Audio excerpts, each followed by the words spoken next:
L'élevage bovin, catastrophe écologique ou solution méconnue? On entend énormément de critiques, c'est vrai. Mais les sources de cette analyse, elles, nous racontent une histoire bien différente et même assez surprenante. Allez, on va creuser ça ensemble. Bon, voilà qu'annonce la couleur. Dire que les critiques contre l'élevage sont des mensonges statistiques, c'est une affirmation pour le moins percutante. Ça vient bousculer pas mal de choses qu'on pensait savoir. Voyons voir sur quoi ça repose. Pour y voir plus clair, on va aborder ça comme une sorte de procès. D'un côté, on aura les accusations, de l'autre, la défense. Alors commençons par ouvrir le dossier d'accusation. Les chefs d'accusation, on les connaît bien. La vache serait une grosse pollueuse qui accélère le changement climatique, elle boirait toute notre eau, elle prendrait trop de place et en plus, elle mangerait des aliments qui pourraient nous nourrir. On va décortiquer tout ça point par point en commençant par le plus célèbre de tous, le méthane. Ah, le méthane, c'est vraiment l'accusé numéro 1. On nous dit qu'il est beaucoup plus puissant que le CO2, et ça, c'est vrai. Mais si on s'arrête là, d'après nos sources, on passe à côté de l'essentiel. Il manque un élément clé dans l'équation. Et voilà la distinction fondamentale. Le méthane des vaches, c'est ce qu'on appelle un gaz d'écoulement. En gros, il fait un petit tour dans l'atmosphère pendant une douzaine d'années, puis il disparaît. Le CO2 des énergies fossiles, lui, c'est un gaz de stock. Une fois qu'il est là, il s'accumule et il reste pour des milliers d'années. L'un est un visiteur de passage, l'autre s'installe à vie.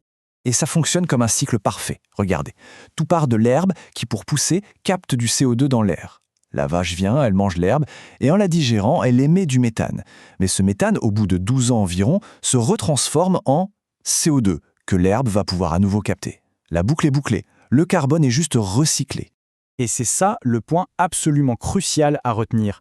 Le méthane des ruminants ne fait que recycler du carbone qui est déjà dans l'atmosphère. Il n'en ajoute pas de nouveau. C'est l'exact opposé des énergies fossiles, qui, elles, vont chercher du carbone qui était piégé sous terre depuis des millions d'années pour l'injecter dans l'atmosphère. La différence est gigantesque. Bon, le dossier du carbone est maintenant un peu plus clair. Passons à la deuxième grande série d'accusations, le gaspillage. La vache, cette grande gaspilleuse d'eau, de terre et de nourriture.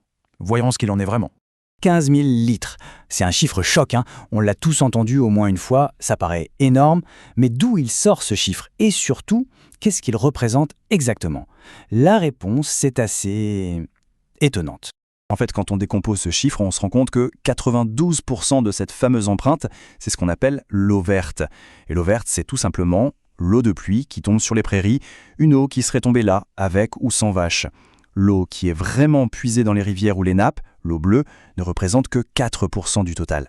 Ça change la perspective, non? Passons à l'occupation des terres. On imagine d'immenses surfaces qui pourraient être utilisées pour faire pousser des céréales. Mais attention à ce chiffre. Les 2/3 des terres agricoles de la planète sont impropres à la culture. Elles sont trop en pente, le sol est trop pauvre, ou alors elles sont trop rocheuses. Le point essentiel, il est là. Les ruminants, comme la vache, sont capables de transformer de l'herbe qui pousse sur ces terres non cultivables en nourriture ultra riche pour nous. Sans eux, cette ressource serait tout simplement perdue. Ces terres ne produiraient rien du tout pour l'alimentation humaine. Et enfin, le gaspillage de nourriture. L'idée reçue, c'est que les vaches mangent des aliments que les humains pourraient consommer. Mais les données montrent en fait l'inverse. Les bovins sont des champions de la valorisation. Ils mangent de l'herbe, des restes de culture, des choses que nous ne pouvons pas digérer et les transforment en protéines de très haute qualité. Au final, le bison est un gain net de protéines, pas une perte. Ok, on a pas mal déconstruit les accusations, maintenant passons à l'autre facette de l'argumentaire. L'idée c'est de voir la vache non plus comme un problème, mais comme une solution. Une sorte de bioraffinerie, une usine biologique incroyablement sophistiquée. Et le cœur du réacteur de cette bioraffinerie, c'est son système digestif. Ce n'est pas juste un estomac, c'est le fruit de 50 millions d'années d'évolution. Une véritable usine de traitement conçue pour faire quelque chose dont on est totalement incapable. Extraire une nutrition parfaite à partir de simples herbes. À l'intérieur, c'est une véritable chaîne de montage. D'abord le rumen, une énorme cuve de fermentation. Ensuite, le réticulum qui fait le tri, un vrai contrôle qualité. Puis l'omasome qui absorbe l'eau et les minéraux. Et pour finir, l'abomasome, l'estomac acide qui finalise le travail. Chaque étape est optimisée à la perfection. Le résultat de ce processus, c'est un aliment unique qui nous fournit tout ce dont on a besoin sous une forme que notre corps adore. A l'inverse, si on essaie de recréer ça avec des plantes, il faut combiner plein d'ingrédients, ajouter des compléments synthétiques et en plus gérer les antinutriments que les plantes contiennent naturellement. Et ce n'est pas tout. Cette usine biologique, elle crée ou elle concentre des nutriments qui sont juste essentiels pour nous. On parle de créatine, de carnosine, de la fameuse vitamine B12, cruciale pour notre cerveau et qu'on ne trouve presque nulle part dans le monde végétal.